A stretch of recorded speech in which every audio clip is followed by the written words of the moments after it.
ఇంటి ఆడబిడ్డ కాకుండా నేను చేసి పెడతానని చెప్పేసి మళ్ళా కూడా మీకు అందరికీ కూడా మాట ఇస్తున్నాను. మీ చెల్లెలుగా, మీ అక్కగా, మీ ఆడబిడ్డగా ఎవరు కూడా భయపడాల్సిన అవసరం లేదు. పత్తికొండ జెండా ఎగరేసే బాధ్యత మీ చేతుల్లో ఉంది.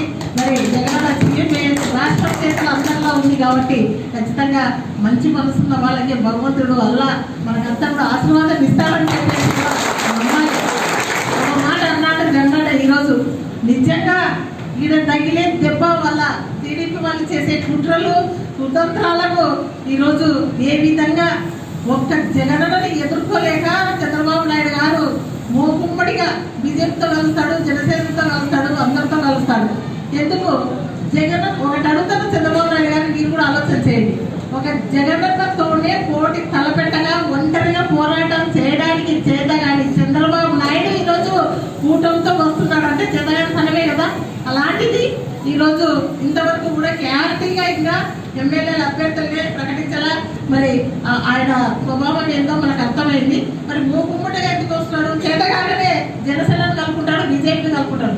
ఒకప్పుడు నాతో అపాయింట్మెంట్ ఇప్పించుకుంటాడు మోడీ గారు, నాతోనే నేనే అపాయింట్మెంట్ ఇవ్వలేని చెప్పుకుంటాడు గొప్పగా.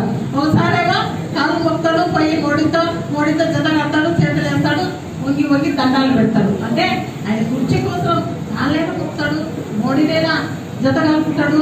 మరి ఏనాడైనా పవన్ కళ్యాణ్ గారు మన బాధలు మన పల్లెల్లో వచ్చి మన విషయాలను ఏనాడైనా పల్లెల్లో చూశాడా జనసేన అధ్యక్షుడు పవన్ కళ్యాణ్ గారు? ఏనాడైనా మన పల్లెల వంక కానీ, మన రోడ్ల మీద కానీ, మన వంక కానీ ఎలా ఉన్నారు పరిస్థితి ఆంధ్ర రాష్ట్రంలోనే ఒక మెయిన్ రోడ్ లో పోతూ మన సినిమాల